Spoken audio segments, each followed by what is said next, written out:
first, seconds, performing, non-performing? What the f***? Note buyers, when it seems like you're in this business alone, know Chase, Robert, and the rest of their tribe are at it every week. They're bringing updates from their own note businesses as they work to find, fund, and finish deals. Follow along as they share their grassroots education with you, tuition free.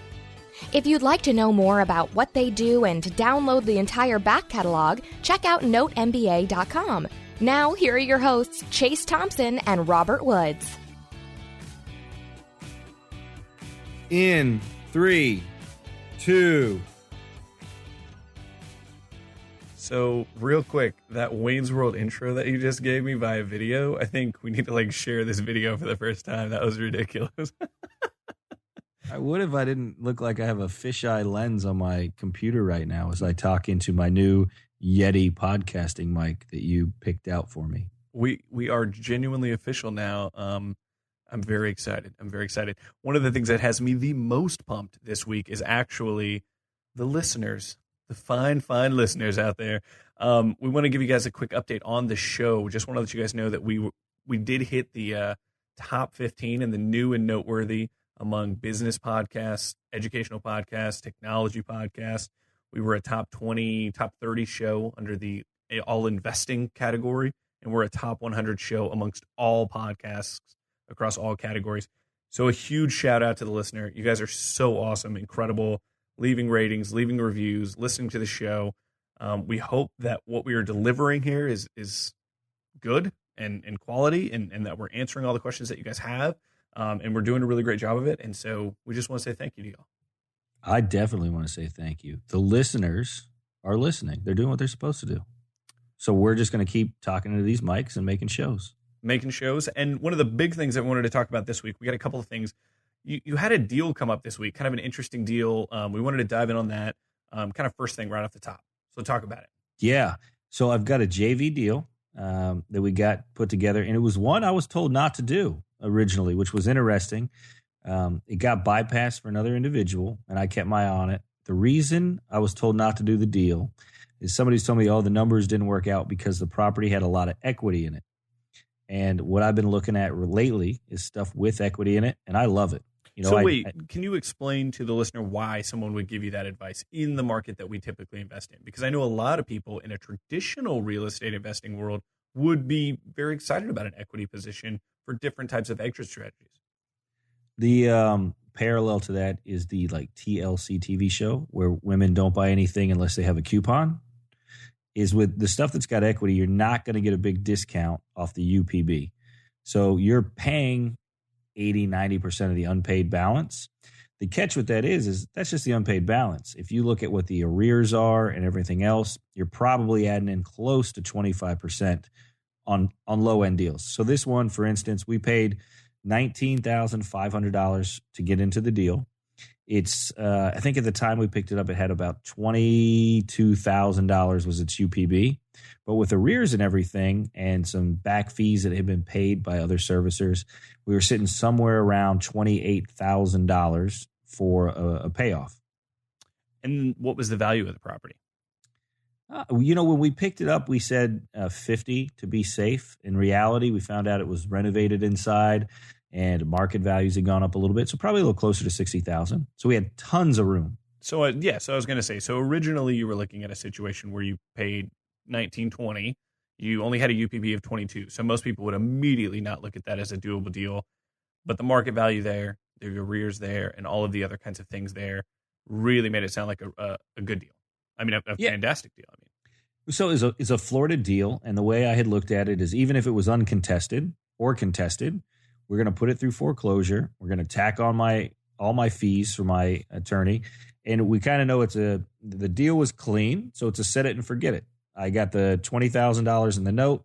I put my servicing money aside. I knew I was going to spend about $4,000 with my attorney. I'll see you in a year, and I know that I'm going to make my $7,000 to $8,000 on the deal in a year if I don't have any trouble with it. And so what made the deal so interesting aside from that? Or was that the big crux of this was just being able to step back and saying through the process of due diligence, not only can you, find, gems that everyone else can find, you can also find these other deals that even even people that are, what would you call it, seasoned in this business might even still miss out on. Yeah. So the thing that was interesting about it, so during due diligence, the property itself had been foreclosed on by the HOA. And I started looking around through everything. There was an individual that sat on the board of the HOA who acquired title of the property from the HOA post foreclosure.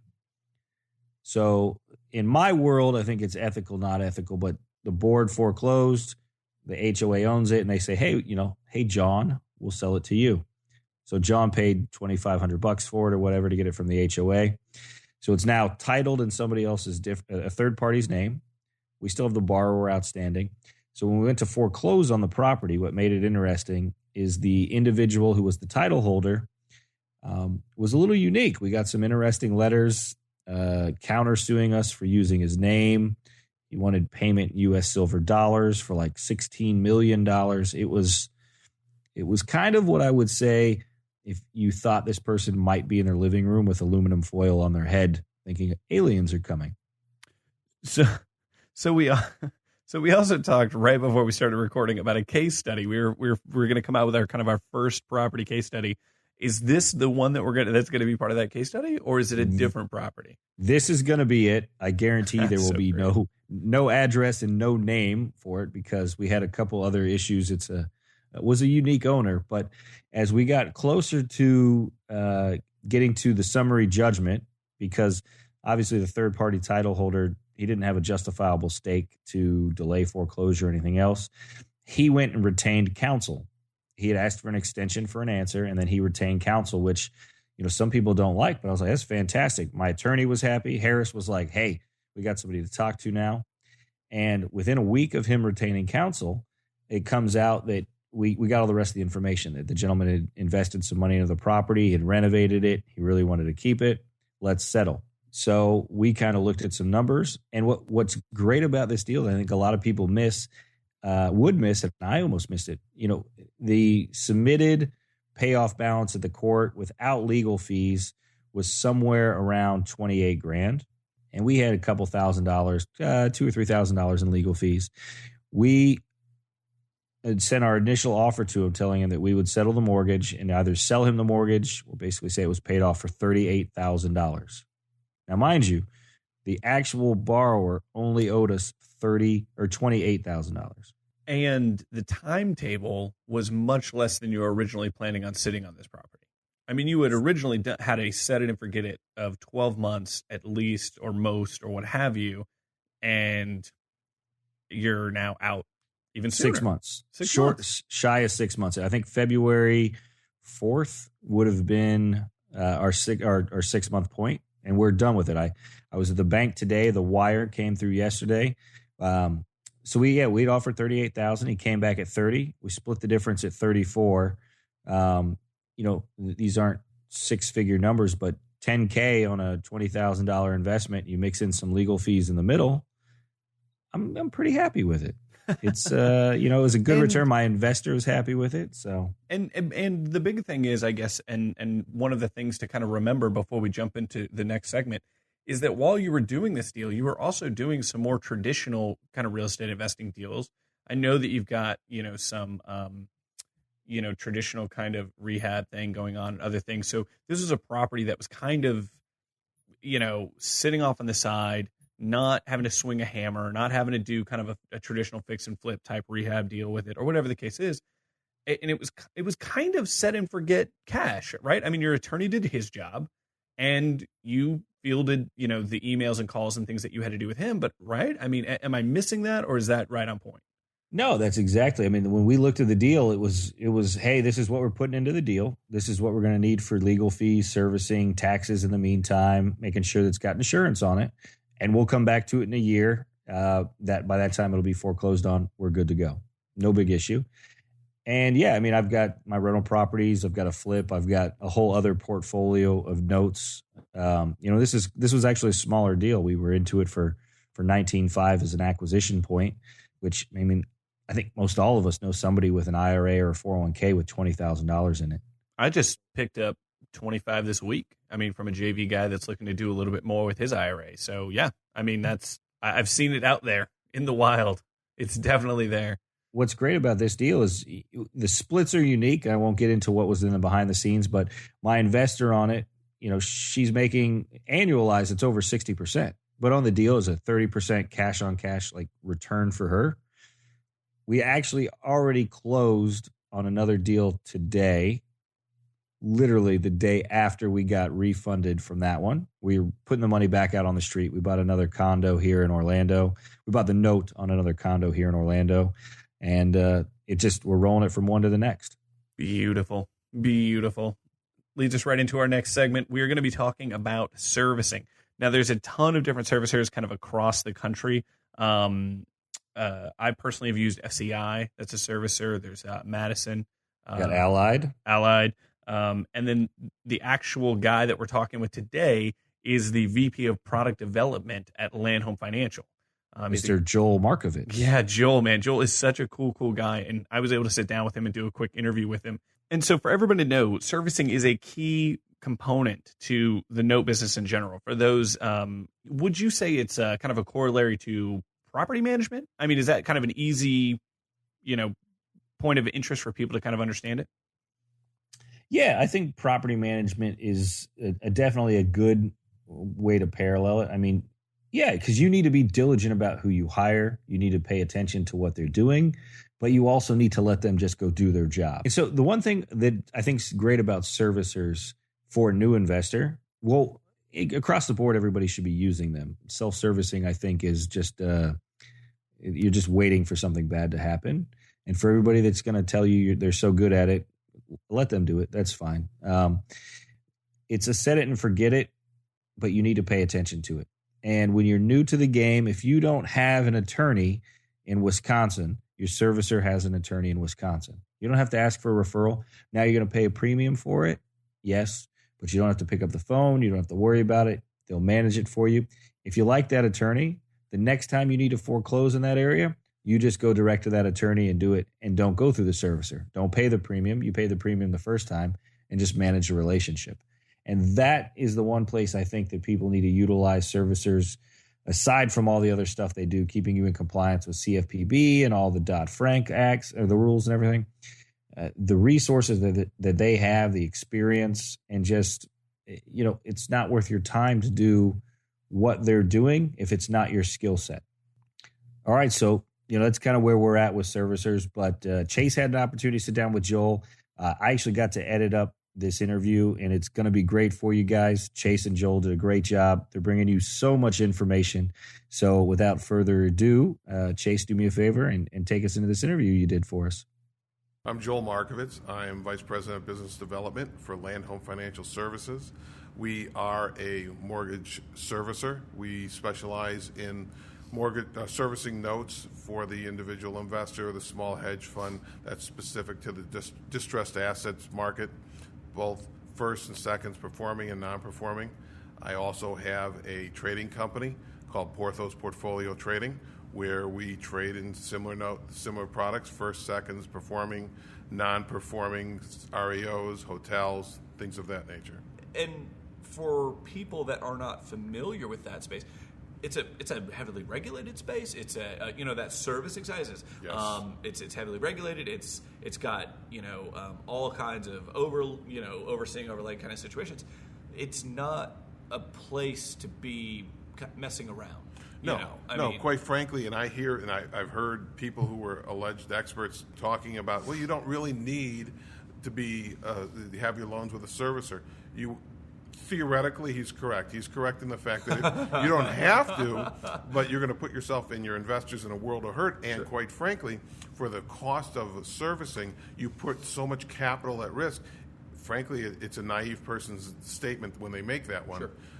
It is regulated. How we got to have all of these assets evolved because of all the mortgages that were defaulted. They were with servicers. Yeah. Now you have Dodd-Frank, and Dodd-Frank has evolved into CFPB and Consumer Finance Protection Bureau. They regulate mortgages. They regulate things all the way down to where you can place the interest rate on the statement, the date, size of the font on the website. They do all those things, and if you're not in compliance, you put yourself at risk. So quite frankly, servicing is a thing that's very easy. It's about compliance. Yep. If you're buying a distressed asset, you should absolutely have it with a servicer, not because I have a parochial interest, but if I was an investor, for that small amount, you get indemnification from anything that goes south. For the listener, for someone that either hasn't bought a note yet, or they're not even in the note business at all, they're just regular, investors or whatever the case is, what is that price point?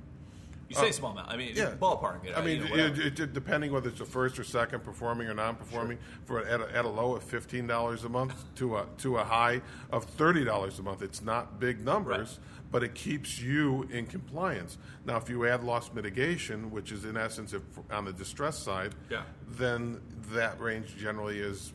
I have competitors who will charge $95 a month. It doesn't make any sense. Quite frankly, $75 a month on a first and $65 on a second. And then everything else we do is based upon performance. So we align our interests with yours as an investor. Sure. And I guess for me, two things. Number one, we're talking compliance, which is the sexy side of business. Oh, yes. Yeah, it's like, what color is that black stapler? Exactly. But also, that seems to me to be a cell phone bill for potentially, insuring a very large asset. I mean, that's insane to think that it is that cheap, and that someone would almost nickel and dime their future. You know what I mean? I agree. It doesn't make an ounce of sense to me. Sure. And I hear people every day do it, and certain. And it's easier for you. It's harder for you though, right? Yeah, well, I'm not a servicer, and so I can say everything I have is service. There's no question. I came from the business. And I'm in a group of new people, myself included, and we meet you, and they're asking that question, and I'm looking at them like you're crazy. But for you in the position you're in, it's a little bit like you said. Obviously, I work for a company that you know what I mean, and whatever. But to me, it's just that's the truth. Correct. I mean, that should be part of it should be part of your operating costs when you make the investment. Generally, I have people ask me, well, how much money should I set aside per loan? And I'll tell you, and I will recommend, depending on the type of assets, $3,000 to $5,000. The higher side is if you have to move it to foreclosure, obviously, and if it's in a judicial state and it's contested. But if you want to eyeball it, if you took a number of $3,000 and you put it across your portfolio, that's a very fair number, because there's going to take X amount of time to resolve the delinquency, and anything that you do resolve earlier in the timeline, obviously, there's more money in the pot to offset other costs.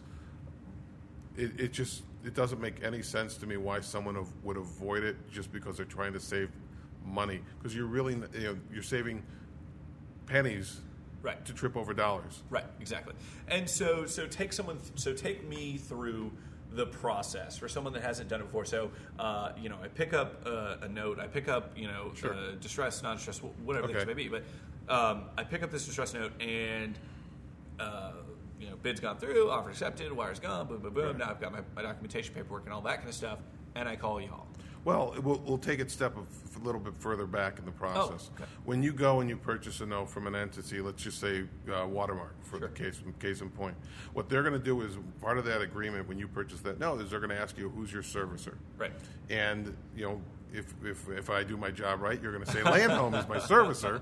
Val, could you please send the loans over to Landhome? Sure. What they will do is they'll ask for our MLPA information, basically that hours of operation, location, things. And most places people are buying from now, they'll know. Generally, you will, but you just don't know, and so you want to dot your I's and cross your T's. Sure. They'll ask for that information. You'll provide it to them. At that point in time, we will then, in a perfect world, we will get an inquiry saying there's a service transfer coming your way. They'll provide us with a sample of the goodbye letter. Right. We will then have our guys, they'll review it, make sure everything's right and it's in compliance, that the language is correct, and we'll approve it or make suggestions with red lines. Sure. The goodbye letter then will go out, your transaction closes. Then what we will do as a servicer is we'll send out the hello letter. And the hello letter is basically saying, hi, we're your new servicer, this is where you send your payments, and it kind of gives a breakdown of contact information and things of that nature. At that point in time, there's a quiet period of 15 days, if they want to dispute, if there's an issue. Sure. At that point in time, the loan will still be on our system, because prior to that, when we are working with the previous servicer with data files, verifying data, making sure everything's right and appropriate. So on that date, when the goodbye letter goes out, that's the date that we board the loan in our servicing system, and then we move forward with it. Then after the end of the quiet period, what we'll also do then is we'll send out an FDCPA letter. It's a Fair Debt Collections Practices Act. And in essence, that's a debt validation letter. If you have any disputes, basically let us know, but we're trying to collect this debt. Well, then 3 days later, we begin making phone calls on your behalf, trying to resolve the delinquency. And that's a conversation that that's different per investor. Each investor is different, because each investor's Different portfolio strategies, objectives are going to be different. You have certain people who want to make sure things are modified and people stay in the property. So in essence, we basically started on a waterfall, and the waterfall begins. The first part of the dialogue with the delinquent borrower is, can you reinstate? Yeah.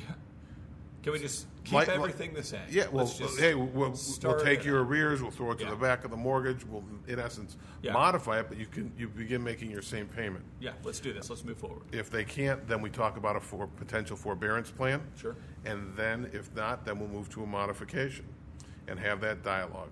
Then at that point in time, if none of the retention options are available to them, then we really have to start talking about liquidation. Sure. Whether it's a deed in lieu, a short sale, or having to move to foreclosure if they're not willing to cooperate. Right. And that's going to be different per asset, per investor, everything. It's starting from square one every time. Right. And that's not a bad thing. That also goes back to when you're looking to purchase the assets in your due diligence process. Sure. If a property is owner occupied, that gives you greater options. And I always talk about giving yourself options. I talk about it with my kids and what they're doing as they go through school. Give yourself options. If you buy an asset where it's owner-occupied... Their boyfriend or girlfriend doesn't want to hear that. Right? Yeah, well... but that's important, right? Because the better you are at that due diligence stage, Correct. Ultimately, the better you're going to be down the road in almost any situation. Right? Correct. I mean, that's just kind of an obvious situation to kind of find Right. yourself. Well, in essence, you're quantifying the type of investment you're making and what the type of asset.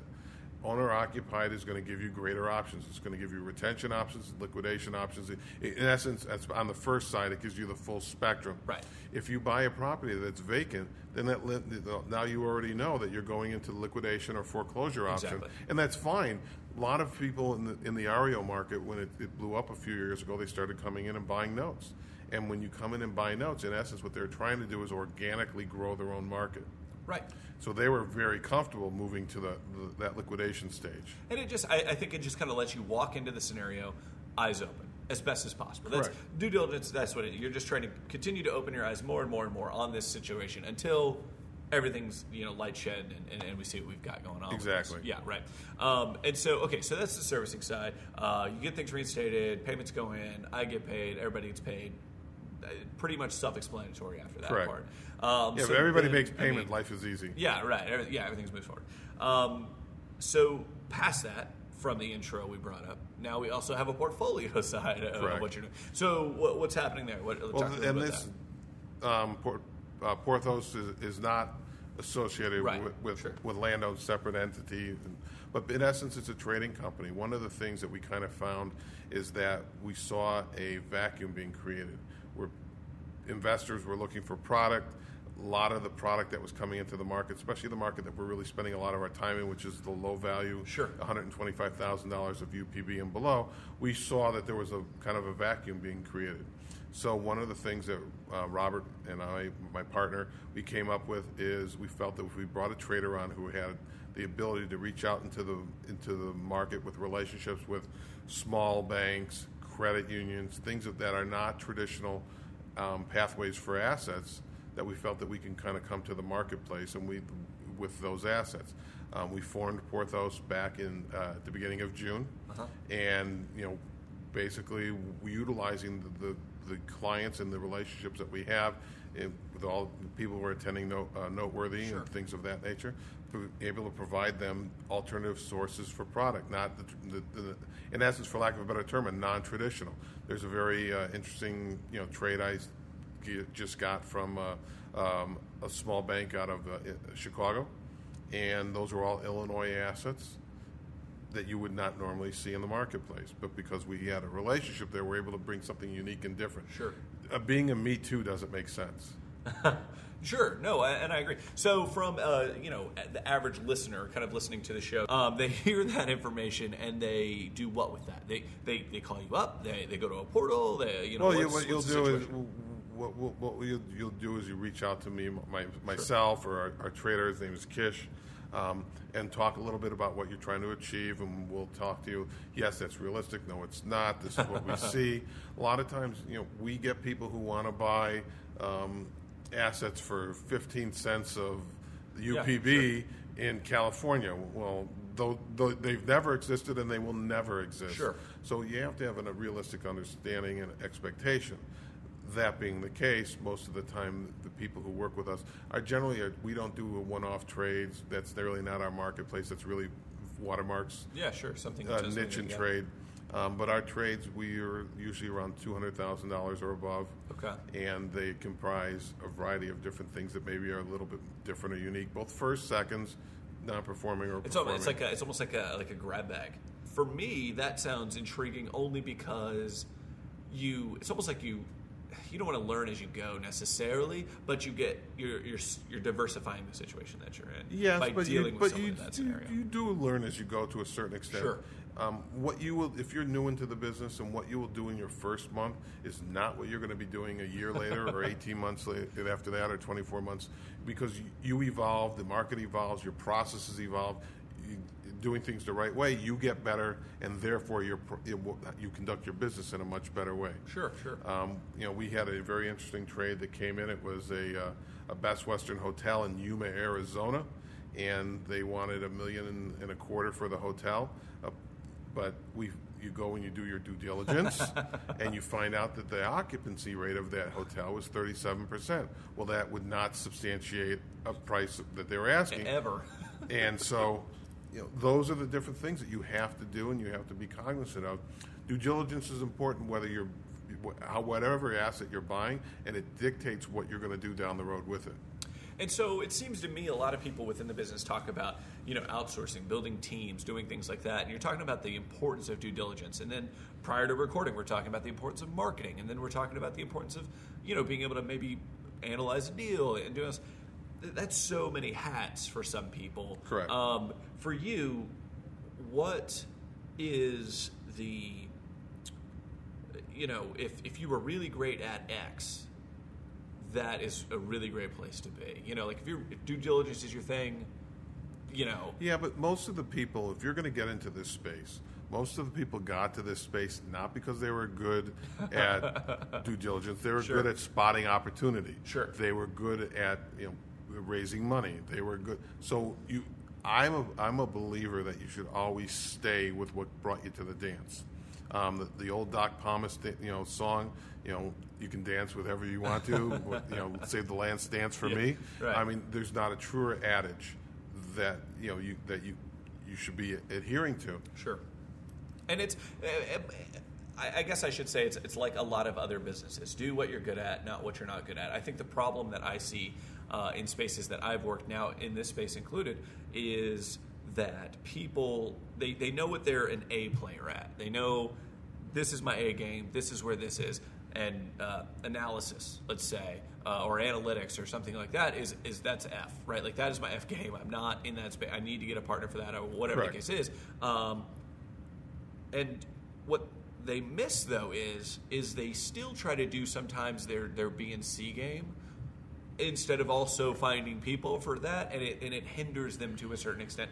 Obviously, everybody's a little different, but I really feel that if you get a situation where you've got a team of 3 or 4 to whatever people, and everyone's kind of in that B plus A game doing what they do, and at an incredibly high level, you're not going to hamper your growth a little bit. And that's again what I've seen in the spaces I've been elsewhere and then in here as well, it's like they're really, really quick to kind of pull the trigger on, oh yeah, I'm not good at that from an F-class standpoint. But everything else up from that, it's like they still try to do a lot of that themselves. Well, one of the challenges that we have, and everybody has, and frankly I think it's a business challenge because it's more mental than it is actually physical, is the people will make the statement, no one's going to look after my money the way I'm going to. Sure. And you know what? That's correct, because I'm not going to balance your checkbook and vice versa. But here's the rub. What do you have time for? What are you good at? And what is going to benefit your business the best way possible? Are you going to benefit from picking up the phone and calling borrowers? Because, by the way, do you know what FDCPA says that you can and can't do? What do you know what CFPB says you can and can't do? Do you understand a modification? Do you have access to a modification document in the state of Georgia? Do you have an MLO license? Because that's who gets to exactly. who can all the notes do I a get modification. in Texas, I can totally pick up. I'm right. like, no. But so yeah, you're right. Those are the things. And are you better? The real question is, are you better going out there raising money and looking for deals and then analyzing those deals? I'm going to guess your answer to that last part of the question would be yes. I am better at that. So therefore, creating a vendor relationship, creating a relationship with someone that you can trust, someone you can pick up the phone and talk to about it, and at the same time, there's safeguards. When you go and people will present assets to you, and they're going to present BPOs and they're going to present AVMs. That's great, accept and verify. This is no different. Exactly. So when you would work with us on the loss mitigation side or with servicing or any other aspect, it's not. Don't take it on blind faith. Right. Believe in yourself, understand it, evaluate it, and make the proper decision.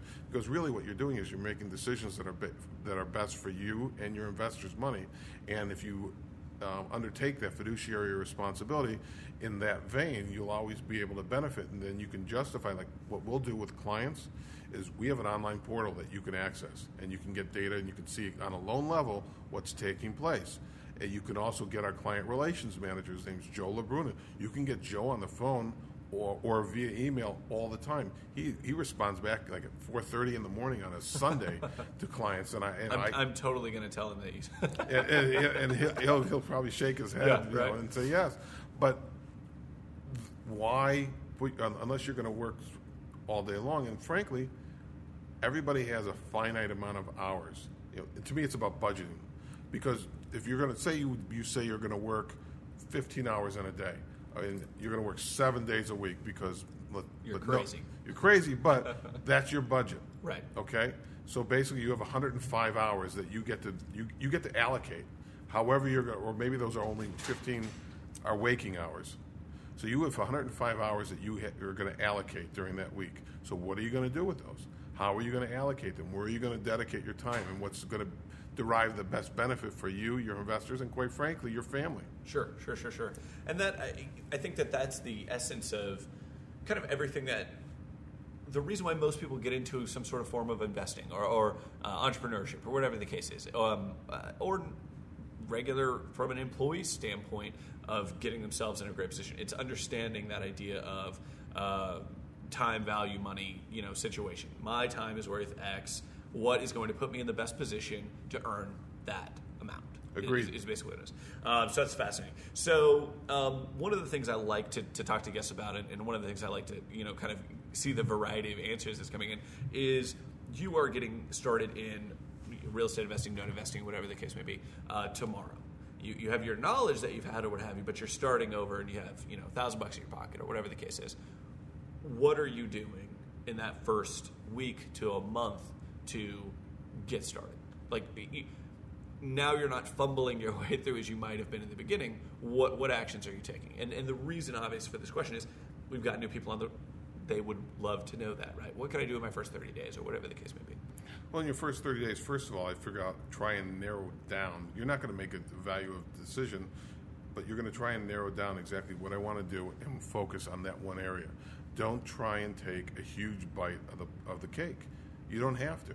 Find out what you're going to do, zero in on it, and then go and find out how you can get the best information, mentoring, somebody who will teach you how to invest and what to look for and how to market. I mean, I speak at every one of Scott Carson's events. Yeah, sure. And I talk to him about what we're talking about here. But I sit there and listen to Scott, and I learn things I didn't know. Redfin, slide dials, some of my favorite things. Come, get an education and understand what you're doing, and then balance that information and education by networking. Nice. That's what Noteworthy is about. To me, it's not so much about the sessions and things of that nature. And granted, there are some really excellent sessions, but it's about networking and understanding. Well, he's doing it this way. Gee, I never really thought about that. Okay, yep. And what do you do in this situation? It's about networking and talking and evolving and being part of, frankly, a little bit of an investing community. The one thing that I've noticed about the Note community is that it's not adversarial.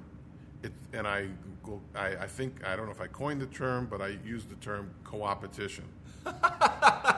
Well, I've never heard it before, so okay. As far as I'm concerned, your cooperative competition, because Watermark will sell an asset that is not going to be the same that somebody else will sell because it's in a different location, it's a different UPB, it's different occupancy. Yep. It's not like it checks different boxes. You're not competing. On the second side, each asset is different, so you can look at assets from 5 different companies, and each one's different. So it's not like, I'm trying to sell that same asset in Muncie, Indiana. It's not the case. Right. It's for I guess the thing that is really surprising to me coming into the business that was really interesting is that, and a lot of people talk about this when they come on there, they talk about the transparency of the business, or you're talking about you can log into the back end, you can see all these things that are happening, you can call so-and-so, he answers an email, the community, there's just this cooperation at the same time with the competition. The transparency of this business is interesting to me insofar as a lot of people don't get, quote unquote, get the Note business. And yet, there's all of this. There's this community, and there's this transparency. So, why? What makes it so, off in the ether? This weird mystical thing, the Note business. I don't know. Is it because it's not the physicalness of picking up a hammer? Is that it? Well, notes are different, and the first thing that you can see if somebody gets it is if they understand that it's not brick and mortar, it's the note behind the brick and mortar. In essence, you become the bank. But it is still brick and mortar. But it is, but it isn't. No, I'm not disagreeing. I'm just saying that's an abstract concept to some people. Sure. Because traditionally they've grown up with, okay, there's a house and there's a property, and therefore everything is very staid and very straightforward. The note space is really more abstract, and because it's more abstract, so that's why first thing I'll always, when I speak to a group, I'll ask them to raise their hand. How many people are engineers here? Oh, that's right. And a significant portion, I'll tell you, 40 to 45% of people that I end up speaking to who end up in this business have a background in some form of engineering. And because I feel totally outclassed, by the way. Well, I don't have a degree in engineering either. But basically there's a lot of sharp square corners. There's not a lot of roundness to what we're doing and how we're doing it, and you have to understand it. And you have to, when you look at numbers are quantifiable. Yeah, because the numbers will dictate the investment. Exactly. But exactly. At the same time, having that note is all about the numbers. Right. So maybe we've gone far afield, but in essence, learning and understanding exactly what we're doing and how you're doing it and where you're going to go with it is a critical piece of the puzzle. And we've been presented with a really rare opportunity, a generational change because of what took place in 2008 with the mortgage meltdown. So we've been presented with these opportunities, and how we then go about it is really critical to the puzzle. Interesting, yeah. No, that makes sense. So last parting, thing. What are you seeing? Or are you seeing any emerging trends that you would like to leave the listener with? The person that's listening that is experienced or new or whatever. I mean, just jump in, take action. I mean, what would you leave with? I would.